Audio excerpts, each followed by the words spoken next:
Today on r/OffMyChest, a son reunites with his mom after 24 years, and a wife quietly saves her husband. Let's hear the first story. I keep meeting my birth mom, but she doesn't know it's me. She had me when she was 14, and I was given up for adoption. My parents told me about her growing up. I still have the letter she wrote me that she asked if they could give it to me if they wanted. It's crazy reading it sometimes and knowing it was a literal child who wrote it, saying she's sorry she couldn't be my mommy, but she hopes I'm happy. She was open to having contact, but we moved for my dad's job when I was 11, and then it seemed impossible to find her. But luckily, I did. She's working at this small restaurant, and I keep going, but she doesn't know it's me. We talk sometimes, and she seems like a nice lady. Sometimes when she says something like, "Do you want a refill, honey?" or uses another term like that, I want to tell her. I don't know why it makes me nervous. We talk sometimes, and she seems really genuine. I literally drive 2 hours to come eat at this place just to see her, and it's like she knows me already because I'm there once or twice a week for the past 3 months, so she always says hi with a big smile. But man, if only she knew. Well, I did it. I told her. And yeah, it was pretty heavy. My heart was even beating fast. I kept trying to think how to tell her. Many of the comments on my last post here mentioned writing her a letter, just how she wrote a letter for me. Originally, that was the plan, but for me, it felt like I needed to say it. Oh, really quick, I want to say thanks to everyone for their love and support. Mostly to all the birth parents out there who shared their stories with me. That's what really helped push me to have the courage to confront her. It meant so much, so thanks. Everything happened the day before yesterday, by the way. I did wait for her to be done with her shift, and that was when they were closing the restaurant already, and waited in the parking lot. We said hi when she saw me first, but then I told her there was something serious that she needed to know. First, I told her sorry for keeping it from her this long. She didn't react until I actually pulled out her letter. And she started bawling from there, like screaming and crying at the same time, and didn't even have to finish the whole "I'm your son" speech. She just saw it and knew. It was crazy. Next thing I know, she's hugging me instantly, but then she pulled back and asked if it's okay to hug me. Of course it is, and we're just there hugging and crying in the parking lot. It hit her hard though. Her legs gave out for a second, so I actually had to hold her up while she's still hugging me for a minute. What really got me was her saying to me, "Look how big you got." Also, hearing her cry made me cry too. She went back to open the restaurant up. She wouldn't take no for an answer. We had coffee, ate a slice of their pie inside, and talked. So many things we talked about.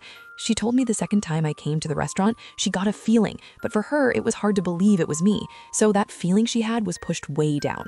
Because she told me for years after I was adopted, she saw kids that would be my age and used to think they were me.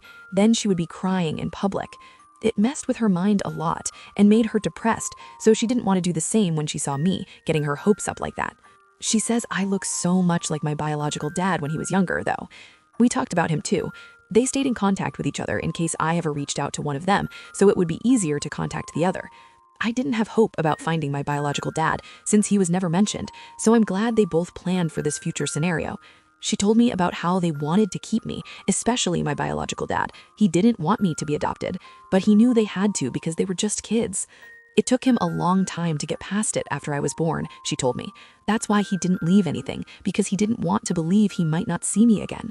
We talked for hours, till almost 2 in the morning. They closed at 11. She just wanted to know everything about me, but her main thing was, am I happy? Were my parents good to me? Did I have a happy childhood? And I did. I told her thank you for helping to give me this life. We both cried again. She cried the most. Everything was very emotional for her. Sometimes she would look really happy, but then get sad again. After my 18th birthday, she was hoping I would find her. That's why she stayed in the same city. But since I didn't, she always thought maybe I resented her, wasn't told I'm adopted, or maybe had decided it was better to not have her around. It made me feel bad for not telling her sooner. She told me it's not my fault, and I did right going at my own pace. Honestly, she's so sweet. The way she kept looking at me with the biggest smile, it made me emotional sometimes. It makes you think, how can someone who's been a total stranger your whole life look at you with so much love? It's wild. We learned so much about each other. She asked me if we could have dinner soon to keep talking, and if at some point in the future, if I'm interested, come over to her house so I can meet her husband. That all sounded really great. We exchanged numbers. After I left, she sent a text telling me thank you for giving me this gift that she didn't know if it would ever come. My girlfriend came over and she hugged me while I cried. I wasn't sad, by the way. These were happy tears. Everything went better than I expected. There was still emotionally heavy stuff, but I'm still glad that we got to open up to each other. This story melted me. That letter, the restaurant, the hug. It's like watching love time travel 24 years. He didn't owe her anything, but he still gave her the one thing she'd been dreaming of, closure. And the way she looked at him with pure love after all those years, that's something you can't fake. I'm really happy he got to learn that his mom and dad didn't throw him away. They actually loved him deeply. They were just kids stuck in a situation where keeping him wasn't possible. It's heartbreaking, but also beautiful that love survived all that time. Stories like this remind me that even when time separates people, love has a crazy way of finding its way back. And speaking of love that saves, our next story is about a woman who quietly stopped her husband without him ever knowing she did. I stopped my husband from committing suicide, and he thinks I never knew his plans. My husband and I are both 28. We have 3 kids. He's the only boyfriend I've ever had. He's been with me since high school. He's always had low self-esteem. I do too, but not like he does. One day, we got new phones, maybe 7 years ago, and I found out I could read his texts. He could see mine too, but he didn't know about it.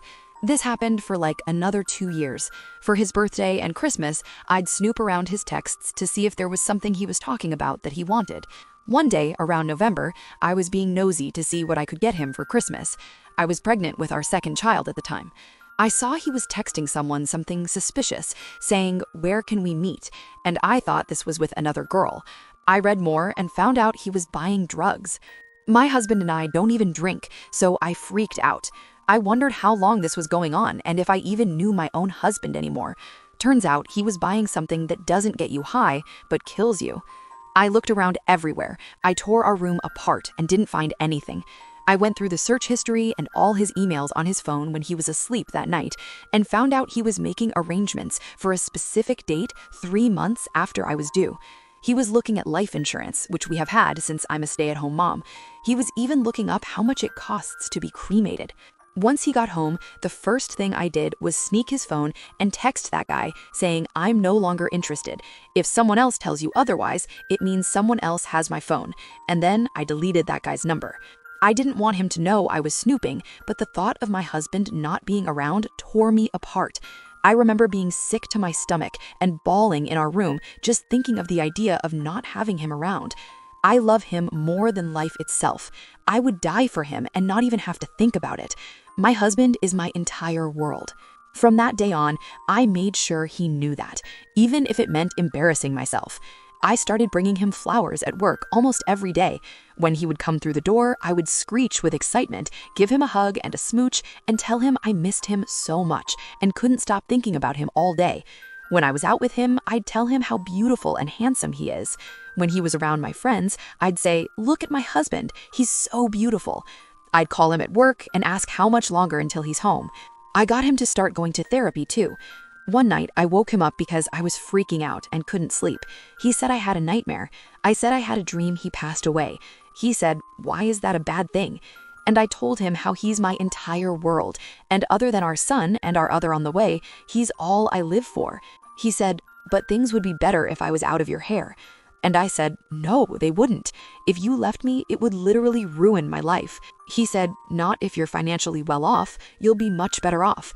And I said, "I could have all the money in the world. It would mean nothing if I didn't have you. I'd much rather be homeless, but still have you as my husband, than be filthy rich and you be gone." And he said, "Are you serious?" And I said, 100%.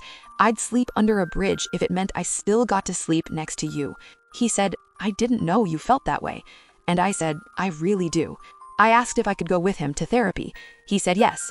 I told his therapist I think he has depression, and he admitted he might. He got a prescription, and it seemed to help him a whole lot. Even though it's been 5 years, I still do all those nice things for him, like call him handsome and bring him flowers. I don't ever want him to second guess for a second that he's my sunshine. I can't even imagine how heavy this must have been for her, carrying that secret, pretending everything was normal just to save him. She didn't lecture, didn't guilt him. She just loved him louder. That's real strength right there.